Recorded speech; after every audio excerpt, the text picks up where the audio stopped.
I now give the floor to His Excellency, Mr. Bankole Adeoye.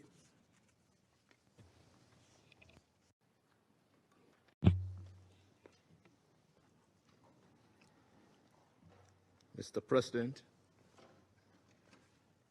Ahmed Attaf, Minister of Foreign Affairs and National Community Abroad of the People's Democratic Republic of Algeria, Deputy Secretary General of the United Nations, the gravity of the threat caused by the exponential growth of terrorism in Africa is overwhelming and startling.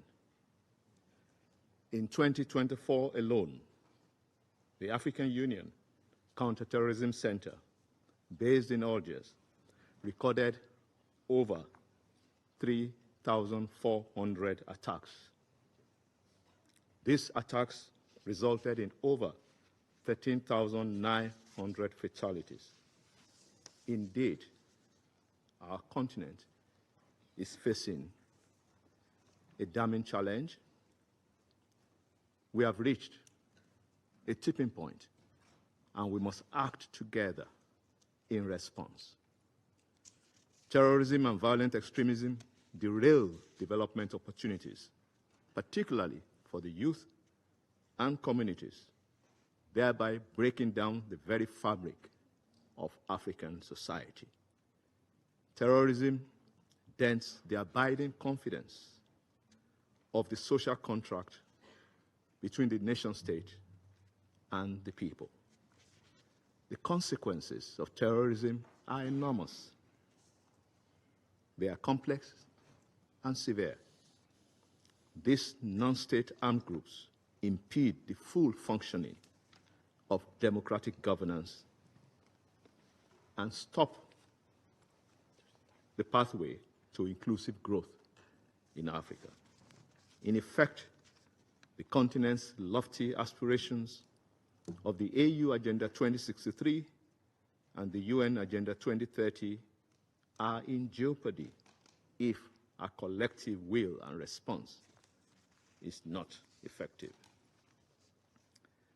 Mr. President, with the geography of terrorism in Africa now engulfing the 5 regions for the first time in a half of a century, the African Union has recalibrated its strategic approach to face the changing dynamics of terrorism.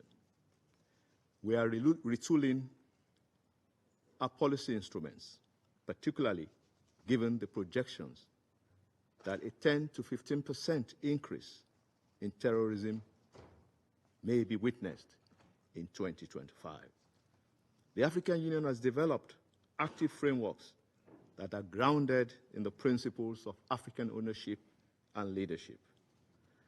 As the threat grows, we refocus on building integrated capacities for African Union member states and regional mechanisms.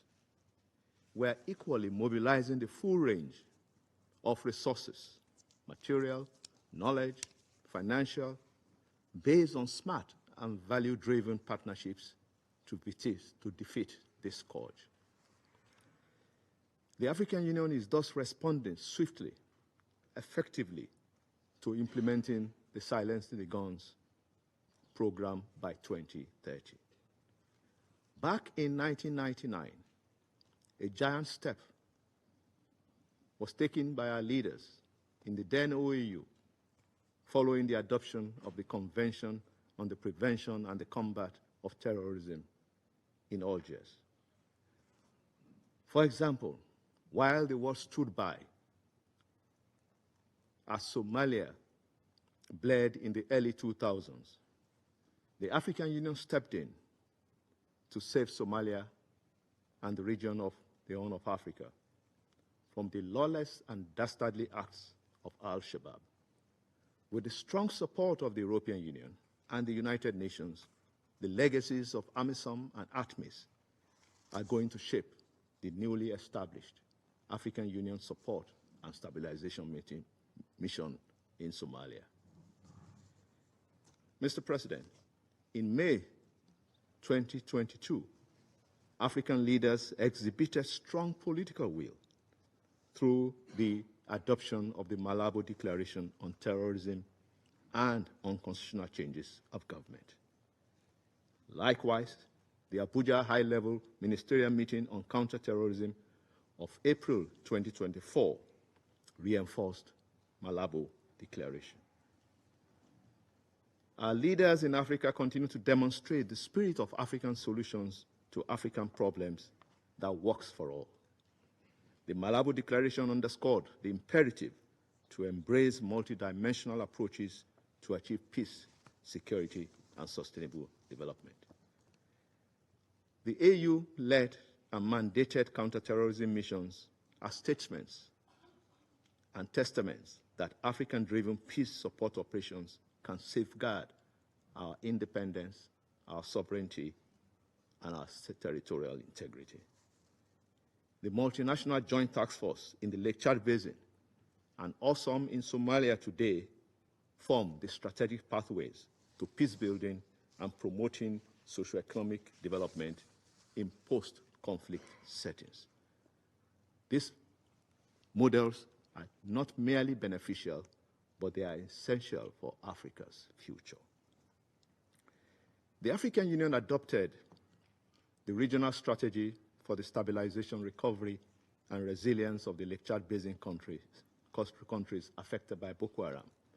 This remains a prime example of linking security with development. The results are encouraging thanks to the support by the governors of the region as well as the United Nations. We continue to focus on rebuilding the critical social infrastructure in the affected communities in the Lake Chad Basin. Furthermore, the AU is promoting the peace and security and development nexus in collaboration with AUDA, NEPAD, the UN, and international partners. Mr. President, barely 5 years to go to the end of the SDGs. Almost 38 years plus to the realization of the aspirations of Agenda 2063. We must reshape our strategies to accelerate the achievement of the goals represented in these two agendas. At the center of strengthening African leadership to result in development-focused counterterrorism, the African Union is promoting a number of initiatives. One, the revitalization of the Nouakchott and Djibouti processes on intelligence sharing. Two, we are refocusing our center in Algiers, now renamed the African Union Counter-Terrorism Center, classifying it as a center of excellence, embracing, most importantly, a whole-of-society approach and a whole-of-government approach to countering terrorism. Under the African Union Interregional Knowledge Exchange on Early Warning and Conflict Prevention, we are fostering regional and continental efforts in combating terrorism. We have also elaborated a new continental strategic plan of action in consultation with the regional bodies. A collective approach at the national and regional levels will address the use of new technologies and financing methods by terrorists.